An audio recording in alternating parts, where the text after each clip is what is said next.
AMC Theaters bringing the Avengers Infinity War marathon before the Infinity War comes.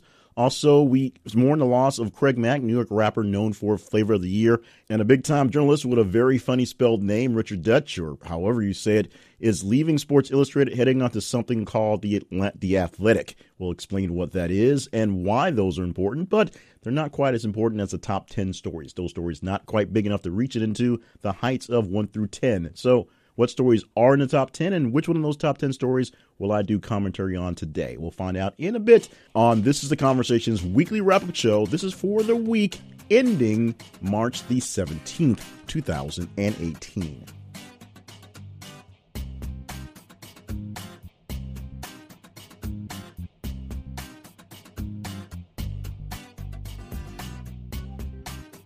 And welcome to the show. My name is Jay Cleveland Payne. I'm the man who gets to host this show and the man behind most of the actions at thisisconversation.com, the website and the social media movement that asks you every single day what's the most important conversation you'd like to have of news stories. And we do it very simply. We are following you and you are following us and everyone's following everyone else on social media. We pop out the lists and the articles and the links to things that might be interesting, things that may or may not be on the Chiron on the TV news at the moment, things that may get around the breaking news that doesn't seem to ever get fixed.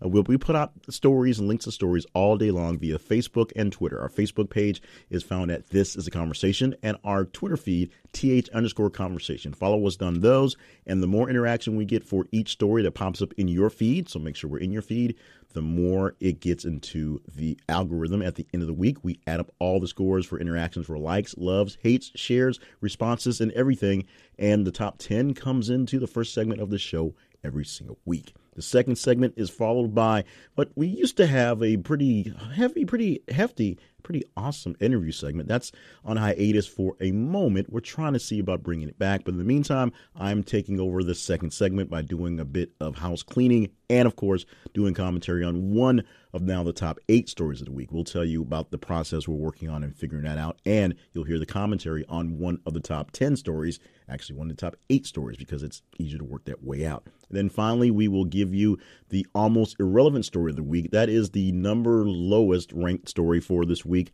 going from Friday to Friday. This one is story number 115 specific, different, and unique stories listed for this week. So we'll talk about that one and round out the top 15. That's 11 through 15, and finish up with as many stories between 15 and 115 as we can in time that allows. So it's a pretty fun ride. And like we said, follow us on social media. th_conversation is our Twitter handle. And of course, This Is a Conversation. Search for us there on Facebook. And just follow our main website, thisisaconversation.com, if anything sounds confusing, because everything basically pops up there at some point in time. So without further ado, let's go ahead and get into the countdown for this week, going from 10 to 1, the stories that mattered the most to you over this past 7 or 8 days. And the number 10 story this week, Floyd Carter Sr., Tuskegee Airman and New York Police Department vet, dies at age 95. A man that was one of my personal inspirations in my very short military career.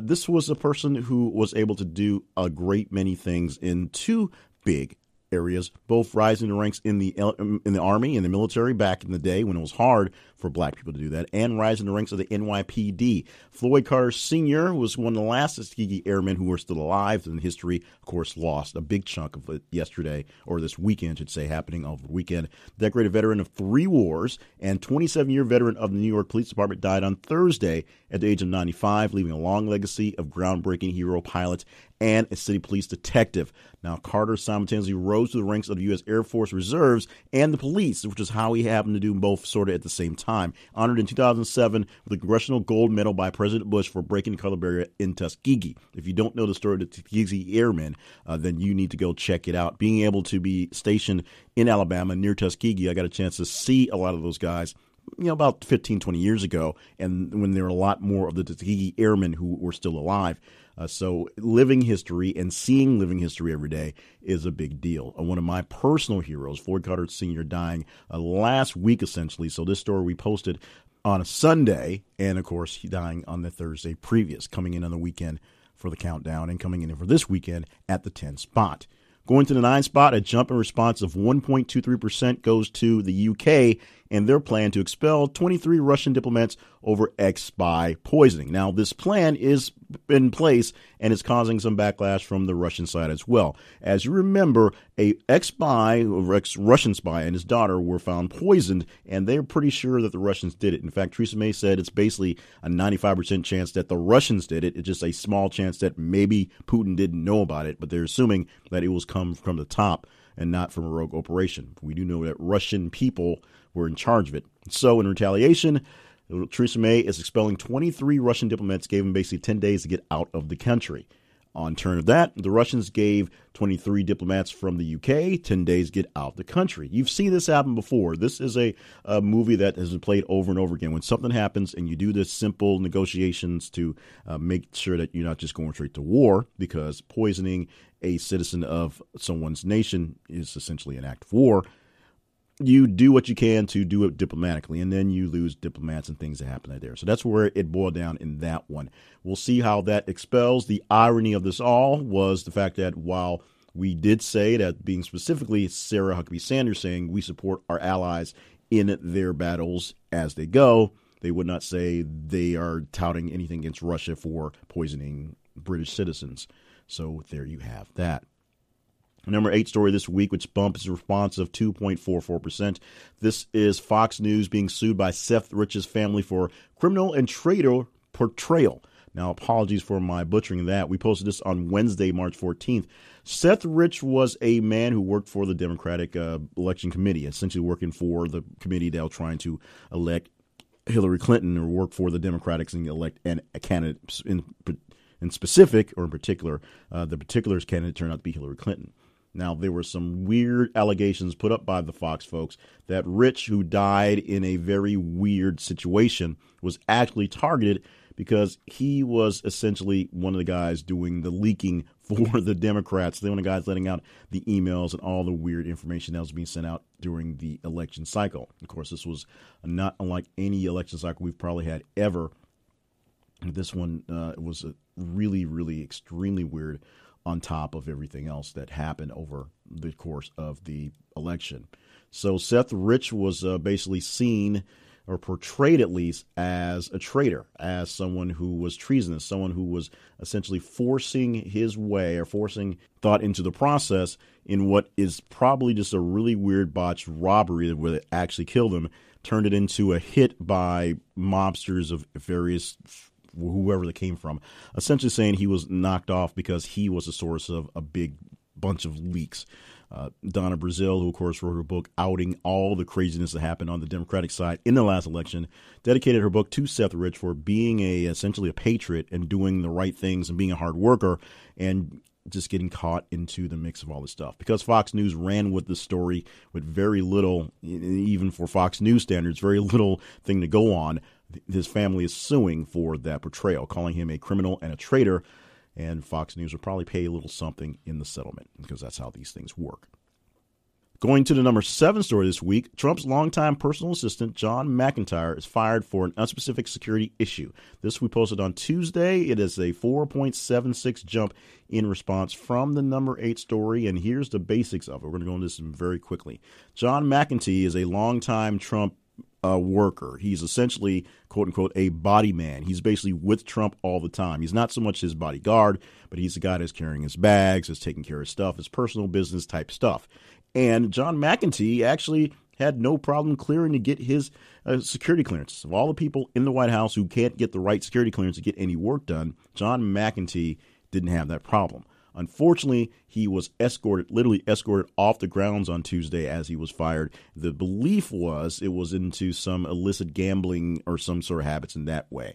And so of all the people that got dismissed in the last couple of weeks in the White House, this one essentially was actually up to the task of doing what he was doing, but got caught for something on the side. That's what we're looking at right now.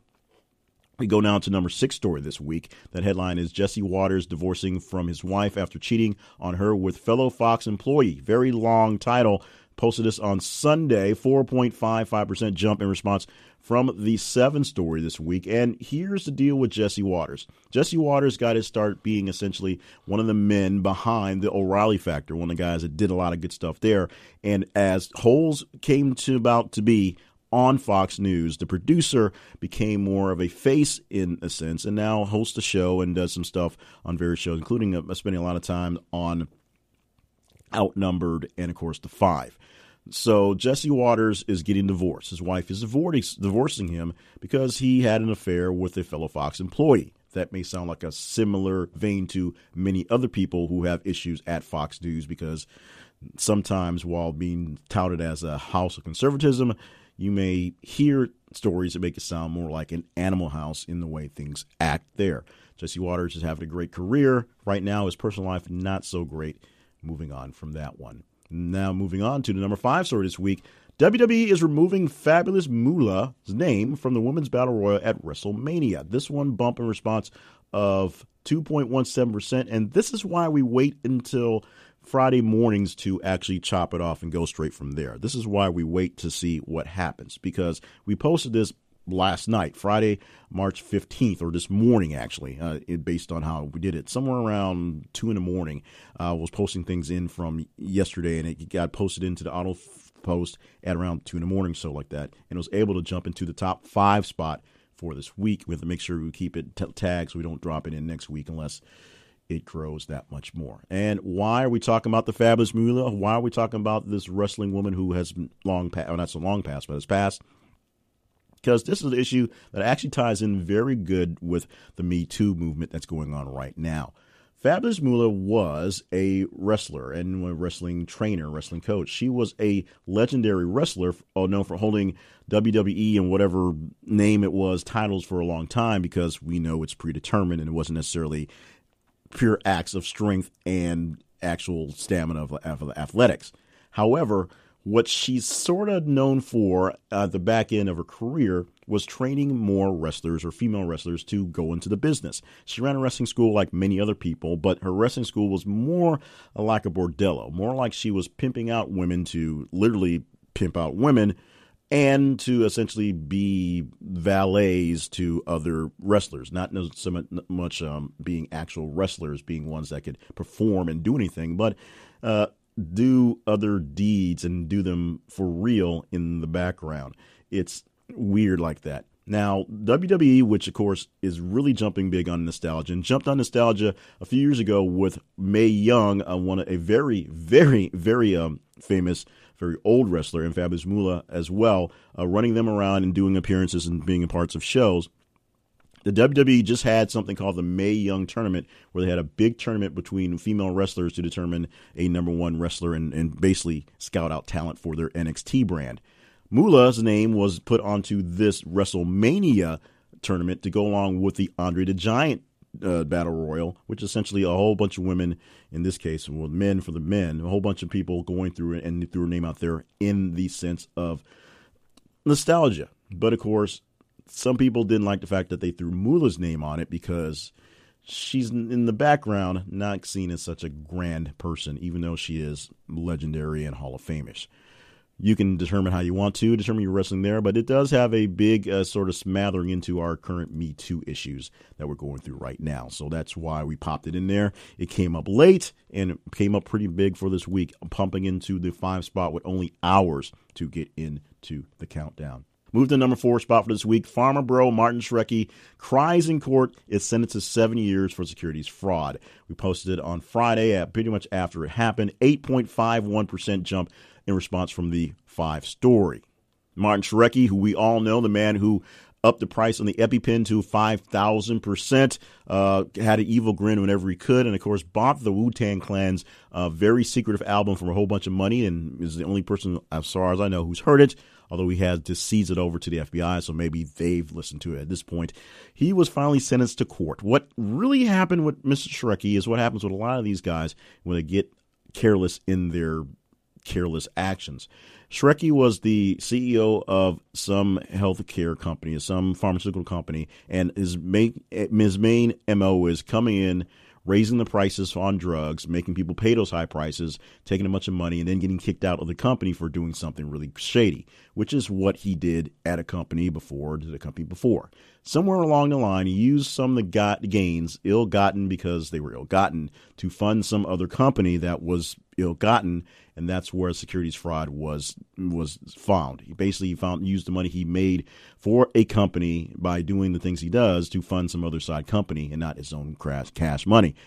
So Shrekky's getting 7 years in real prison. The biggest story that's have been kind of spawned from this are asking people who've been to prisons for security fraud what kind of treatment he will see in prison, and interesting stories on that one. But this story, we're cutting off at the fact that he got sentenced this week. The number 3 story this week, and the story with the most response on Twitter this week, is this headline here. Plane crashes at Nepal's Kathmandu airport. It was posted on Monday, March the 12th. It is 28.43% more responsive than the number 4 story in the Farmer Bro. And as I said, the biggest story we had on Twitter this week. And here's how it went, plain and simple. Plane carrying 71 passengers and crew crash landed at Nepal's Kathmandu airport, killing 49 people. Rescuers pulled body from the charred wreckage of the plane and operated by Bangladesh Airlines U.S. Bangla. After a raging fire was put out, it just essentially just careened out of control. The airline has blamed air traffic control, but the airport said the plane approached from the wrong direction, and this is something that people are trying to deal with on that end for that very sad tragedy. Going on to the number 2 story this week. This story is a bumper response of 86.26 from the 3 story, which tells you how high we're going for the number 1, and number 1 is a pretty big jump from there. This one, here's the headline. We'll go deeper into the story. Arizona teacher posts salary on Facebook, fueling teacher pay discussion. Now, that's a pretty simple headline. It's pretty simple what happened. An Arizona teacher posts her salary on social media, asking the question, I need a college degree to make this amount of money. And so what's her salary?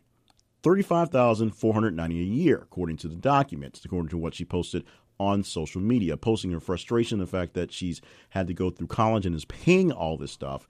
And this is her pay. This is basically her pay stub showing how much she's making. The debate going on to how much teachers get paid, how much everyone gets paid, and a really, really big, long discussion on that, which takes way too much time to get into. A quote from her is, I just posted it to bring awareness. When you see it in black and white and you see what your raise is, it's just laughable. She showed her raise for 1 year to next is $131 for the entire school year. That's her raise moving up into the much higher tax bracket of not moving up at all. So the debate on pay continues. The debate on teacher pay is a big one, and it's going to continue for ad nauseum forever, probably. Now let's move on to the number 1 story. This actual one is a tearjerker. It's a heartbreaker. It's a sad story that has a happy ending that will bring us all into puddles of mushes. This is the top Facebook story of the week, also high Twitter story as well. The headline, Galveston teen receives sweet surprise after helping elderly customer at Waffle House. This one, believe it or not, jump response from the number 2 story to the 1 story, 352%. From the number 10 story, 1,200%. And from the number 115, the almost relevant story, 10,940% more response. It was that massive. This is one that caught everyone's attention. If you have not seen the pictures on social media, go look it up right now. Stop, go do it, and come back. Trust me, you'll want to see this. This was amazing. Okay, you back? You seen it? You got it? You got the picture? Good. No, let's get into the story. This one is a great one, not a good one, a great one. We posted it fairly early on Friday and it didn't quite get into much traction then, but it turned into something massive over the weekend into the early part of that last week, Friday to March 9th, I should say last Friday as we record this. Now, we go to Galveston, Texas, and a Waffle House where teenager Ebony Williams, 18-year-old Ebony Williams, is saving money for college. So she's working at Waffle House and, of course, saving up her tips, keeping things going on. And it was just a simple gesture that caught on. It turned into something amazing for the world and her. So she's working towards her education. She's working to save her money. And there was an old person who was there at the Waffle House just dining, And the quote from her is, he was like, my hands are not functioning too well. He needed me to cut his food, and I did. Pretty simple. So the 78-year-old man who was there at the Waffle House was having issues cutting up his food, so Ebony just cut his food up. And just from doing that, a bystander, someone just at the Waffle House, snapped a picture, put it on social media, and thought it was just something cute that they saw. And apparently it was cute enough and large enough and grand enough that the world essentially saw the picture. That person who took a picture, a woman named Laura Wolf, who just took it in a moment and just went with it and moved on. And then it got shared and got shared and got shared, and people were asking questions about this person, what was going on, and what happened. She, being Ebony Williams, received $16,000 in scholarships donated by Texas Southern University, which essentially is going to give her a chance to hit their school, hit the ground running without any real serious issues. So congratulations for one act of kindness, doing just a seemingly small act of kindness, becoming such a big, grand, awesome thing. Congratulations to Ebony for just being a great human. Congratulations for a person taking a random picture and something coming good of it, that being Laura Wolf. Congratulations to you people for not clowning on the picture, for just falling in love with what it was. Just a sweet moment captured in time. We need more people cutting up people's food, if you will, to give them some issues. And that is the top 10 stories for this week from 10 to 1. And we appreciate you being a part of the action to cause this commotion and picking a very good story for this week. And how did that happen? A lot of people on Facebook responded. A lot of people on Twitter responded. A lot of people everywhere responded to the story. And you follow us on social media.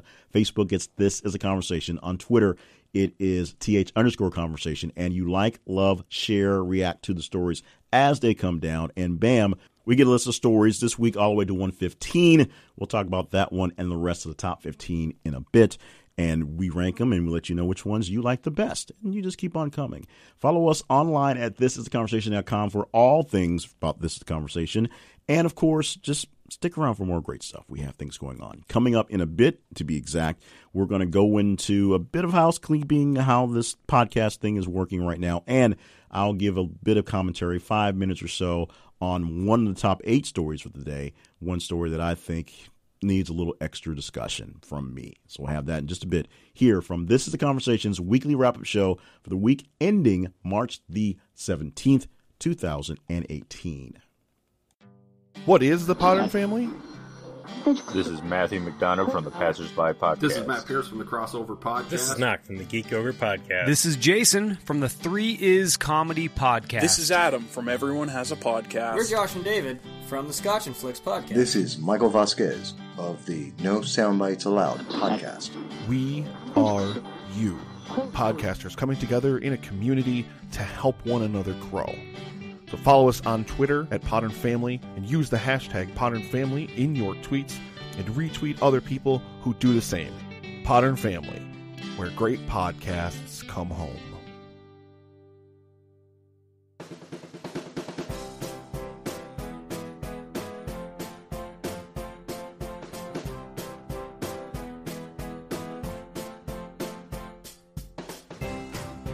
Let's start with some housekeeping for This Is the Conversation, and specifically how we have sounded in the last couple of weeks. I believe it's been 2 weeks officially since we have essentially scrapped the interview format in segment 2, and we're taking it on hiatus. At least that's what we're calling it. We may see if we can bring it back again, but right now the scheduling and just life things are getting in the way. So, in fact, getting the podcast done, getting the whole show done is a bit of a strain at the moment. We'll get into that later on down the line. But right now, we're doing our best to keep it in format. In fact, it was last minute thought to change to keep it in the same format. Looking forward a lot wider distribution to put the show on more stations that are more terrestrial radio, if you will. So they have to have spots for commercials. That's how things work out in real radio world. However, I've gotten mixed reviews on what I'm doing and what I'm about to do now. And the answer to the main question is I'm going to do it until I figure something else out. But I've gotten mixed reviews about what we're doing. A lot of it has been the fact that people really like the interviews. People enjoyed the people on here, and except for the fact that maybe the subjects might have been scattered. There may not have been a real a real theme to who I was interviewing, which was kind of the point, to interview interesting people who do interesting things and just make sure they have some sort of sense of what's going on in the world and in the news. And we're just trying to sell something, and we're focused on something being sold. That's sort of the whole point of the interviews as they were.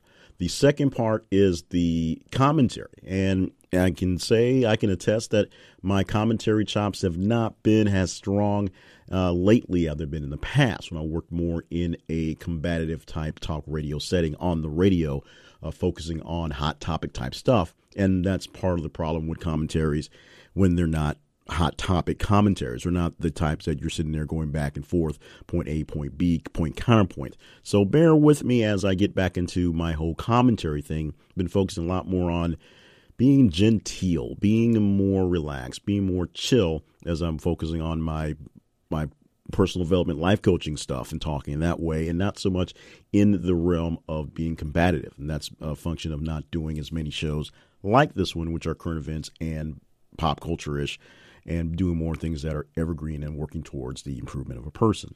That being said, I still get a few minutes to do commentary because it's my podcast and I'm doing it today.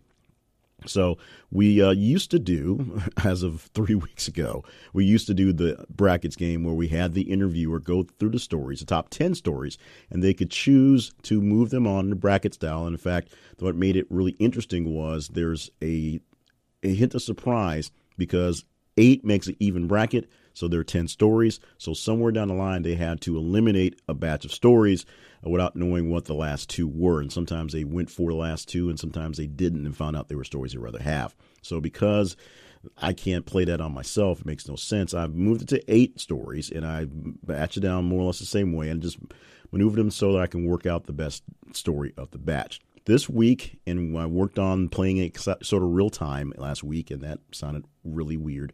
So we worked it down to 2 stories. The stories were battled between the 5th story this week, which was Fabulous Moolah's name being removed from the WWE's Battle Royal, Women's Battle Royal at WrestleMania, and the number 1 story, the big story that we had, the Galveston teen receiving sweet surprise after helping elderly customer at Waffle House. And I chose the 5 story. I chose Fabulous Moolah and the Women's Battle Royal at WrestleMania.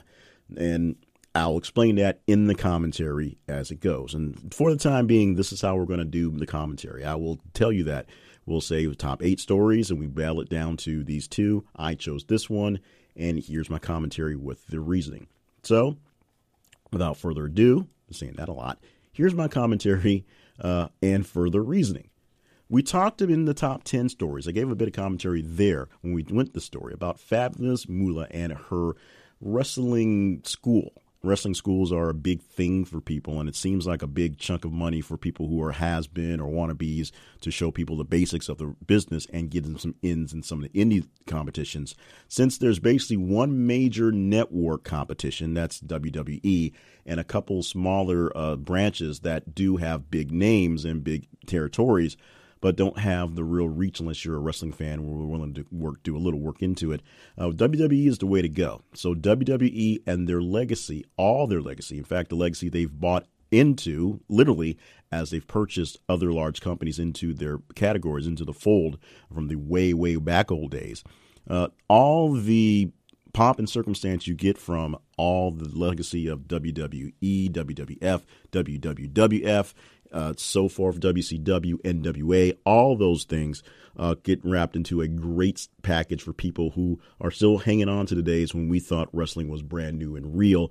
And, you know, it's what we watched on Saturday mornings after cartoons were done. We didn't have the big 5 days a week thing, didn't have the large pay-per-views. They definitely didn't have any sort of streaming channel on a magic box and that you hold in your phone.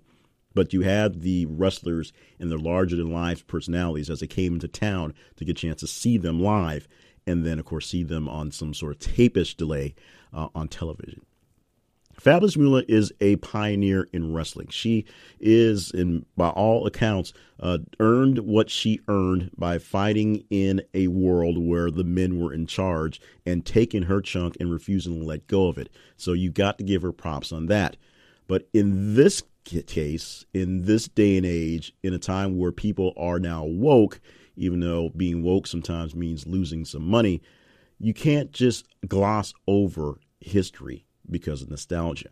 We'll be talking about that coming up in a few weeks or so as we start talking about Ready Player One, because the movie coming out is based on a book that is basically a schlock full of just weird, nostalgic things thrown together with a more or less basic story, a basic hero's journey story inside of it.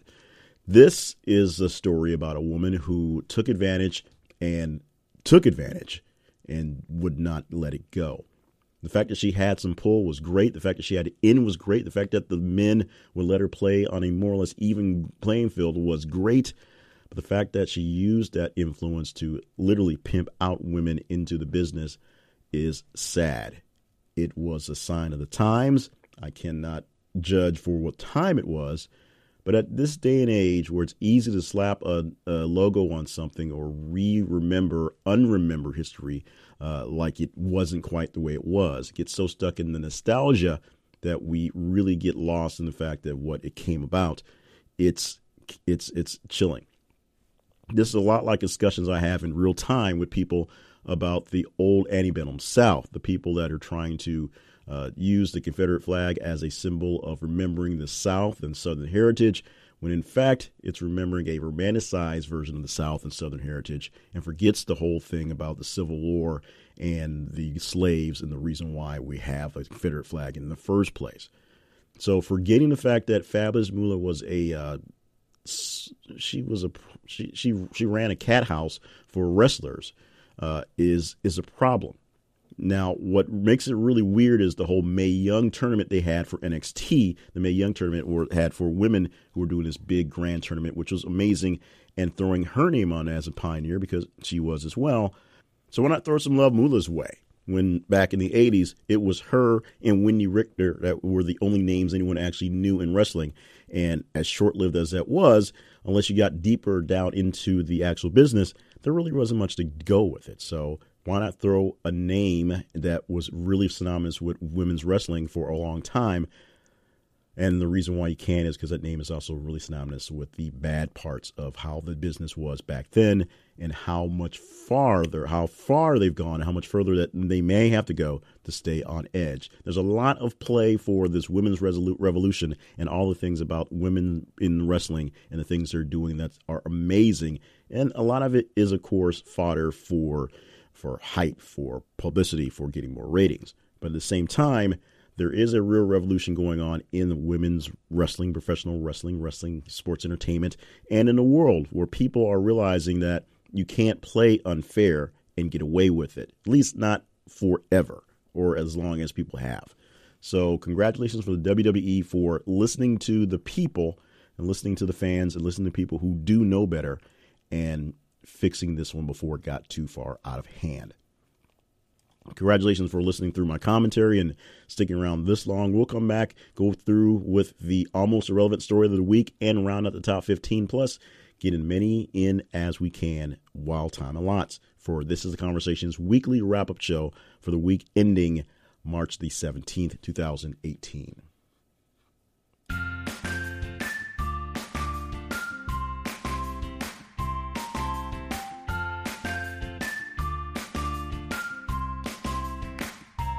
The more I talk about Bear Mattress, the more I fall in love with the mattresses that they produce. And you can get a mattress from any store. In fact, you probably have 4 or 5 stores probably within walking distance of you right now that sell mattresses that have been open for, 20 minutes or so. You can get a mattress from the mail. They can mail your mattress from many different places. But I can tell you Bear Mattress has a distinct and special technology that will help you sleep better. And they will guarantee it with 100 nights to sleep on the bed. And if you don't like it, you send it back just like that. Plus, they have a great sale going on for St. Patrick's Day. You can save up to $125 on your purchase. And it's not just one box mattress, because one mattress doesn't really fit all. That analogy gets lost in the wash. But they have a mattress for any size you need to fit. But they also have 2 mattresses, 2 different styles, 2 different builds, 2 different constructions. One is their Bear Mattress. It's a premium gel graphite memory foam mattress. It's 4 layers of mattress and has a Sealant cover and cool graphite gel memory foam to help keep you cool, help make you feel great, and responsive in transition layers that will help you fit into your mattress. The other version is called the Bear Hybrid. It's hybrid because it also has springs. Just like a regular big old mattress from the mattress store, it has springs and all the foam layers of the regular Bear mattress. It is breathable and adaptive performance foam, and it has individually encased coil system that makes it easy to move around and easy to get comfortable in your bed. Durable, high-density support foam to make the whole thing come together. Actually, they both have that, so they're awesome for that. And it's breathable and adaptable to perform to your standards, whatever they are in your sleep, which we hope is deep, deep sleep. And you can get deep, deep sleep. As we said, 100 days to sleep on it without any problems. If you have any problems, send it back to them. And, of course, you can save up to $125 on your mattress set if you get in on the St. Patrick's Day sale. Plus, they have pillows, they have comforters, they have support things. They have all sorts of things to help you promote your sleep. Check them out by going to our website. thisisaconversation.com/bear mattress. Thisisaconversation.com bear mattress for this great deal from them, and help a brother out. Help us out in the process. It's great. It's awesome. It's sleep. We all love great sleep, and Bear Mattress wants to make sure you have the best sleep ever.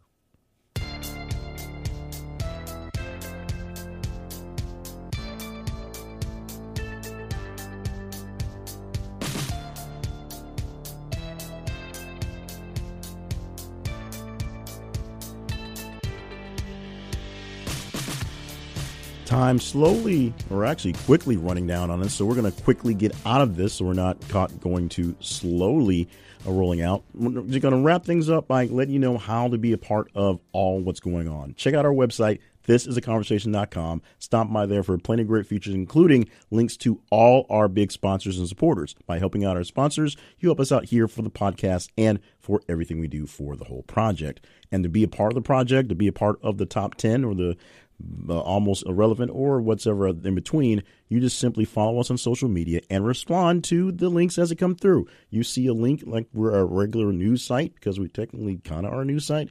Just react to it, love it, like it, hate it, share it, make the little funny face you want to, reply to it, reply to me. All the interactions on each specific link gets added up on the end of the week, and it turns into the top 10 list for right here in this show. So we thank you so much for being a part of everything we have going on, and hope that you will continue to do what you can with us. In fact, we ask that you share this podcast with a friend, a few enemies, and maybe random strangers just that you happen to want to cross on the day. That's just what we asked, if you have a little bit of time. So let's wrap things up or round things up for the end of the day with some quick knockouts of the final tally. The almost irrelevant story this week comes to us from Mississippi, where Mississippi has just enacted the nation's most restrictive ban on abortions. That should be a bit more relevant, but it's another one of those stories that popped up late on Friday that didn't get a lot of love because essentially didn't get seen by as many people as it could have. Quickly, what happened in Mississippi is this. The Mississippi House officially put in this vote, and it was not. It was a wide margin. It was not close. 75-34 from the House a few days ago. It was 35-14 for the Senate.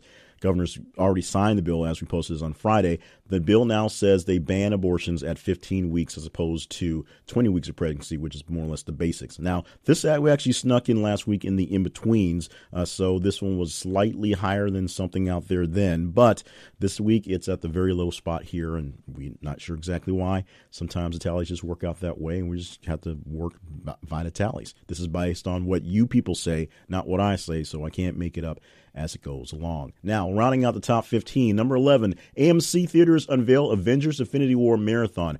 It's going to be an awesome weekend when the Avengers Infinity War do come out, because you get the chance to see all the Avengers movies back to back to back to back for seemingly days at a time, but it's going to be just actually hours at a time. AMC movie theaters are coming up with this idea to get you to watch some more movies, make some extra money. It's 31 hours worth of movies before Infinity War actually opens. So if you have the time, I'm not sure who has that much time, you can check out all those movies. And it won't be free, but you'll get a chance to hang out with all the other nerds who are watching 31 hours of movies back to back to back to back. The number 12 story, Craig Mack, the rapper, part of Diddy's Bad Boy label back in the day, of course known for Flavor in the Year, died at the age of 46 this week.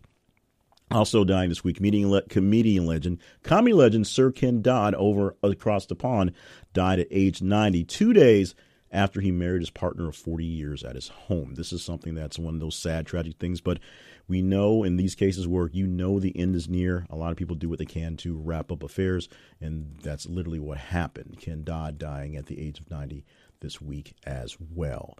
On to the 14th story. Richard Deitsch, the guy that writes for Sports Illustrated, is leaving for something called The Atlantic, and details on that. He joined Sports Illustrated back in 1997 and has been a big-time reporter doing media reports and columnists and podcasting. He's moving on to radio in Toronto, Sportsnet 590, to do radio sports talk show there, and moving away from Sports Illustrated itself into The Athletic, which is picking up lots of money and expanding with $20 million in new funding and has a pretty strong stronghold in Toronto and Canada already. The biggest thing about this is a lot of expats from Sports Illustrated are there as well, showing that the old media is dying, maybe faster than you want it to, and the newer media pieces are just taking things up in its wake pretty quickly. So the things you knew and loved back in media are not as they seemed or as they were, because new things are taking them over. And the 15th story this week, Joseph Percoco, ex-Cuomo aide, found guilty in corruption trial. This is the aide to Governor Cuomo of New York. These things happened, and I don't have a lot in front of me right now, running out of time, as you said. So it's a case where somebody close to the governor is picked up on something a little too trotty, and we'll see how that goes. So we're going to wrap things up with the stories, as many of them in between the 115 and the 1 as possible. By the way, that 115 story, I believe we read it in the mixture. I think I already said that too. So already crazy what's going on down. Of course, this week we also lost Stephen Hawking, the renowned scientist. He died at the age of 76, oddly enough, on Pi Day 3/14. Snuggie owners, rejoice. You've got cash coming back your way. Remember when they promised a lot of things on TV? Well, apparently some of those promises did not come to fruition, so these Snuggie people, had to settle and give a refund to people in a settlement on misleading TV ads. It's a blanket with sleeves. What's misleading about that? Tiger Woods had a whopping game showing this week, opening up at the Arnold Palmer at 4 under 64. The ad happened on Thursday, 2 days from when we taped this, and so we'll see how he does the weekend. If he made it to headlines last weekend as well, had a good showing last weekend. We'll see how he's going. Right now, he's actually a pretty big favorite to win the Masters, even though he hadn't won anything in years. But we'll see how Tiger goes as the Tiger pushes along.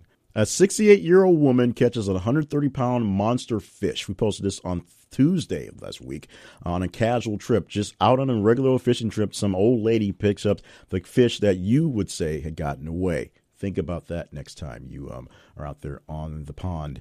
A nightclub was shut down after a woman did her Lady Godiva thing. She literally rode into the nightclub naked on a horse. So they shut it down. You would think you would do that on things like that. Toys R Us is going to close or sell all of its U.S. stores. This is something that probably should have made it into the top 10. It was pretty big. We had a couple different headlines back and forth, but there were rumors on it. First, they announced that they were going to do something. Then they announced that they informed the employees that the stores are probably closed, and then they officially set it out there. Now, these are for the U.S. stores. The Canadian stores apparently are still going to be up for a while. How long the while goes, who knows? We will see how that works out. ESPN's John Skipper has talked about his resignation, his very quick and kind of abrupt resignation months ago. He was being extorted by someone who knew about his cocaine addiction, and they basically got out of the way before anything could happen.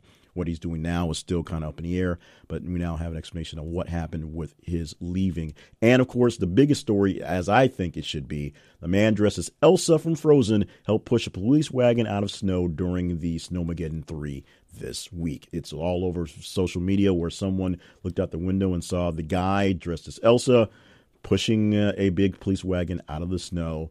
It was amazing. It was awesome. It was just as crazy as you would think would be.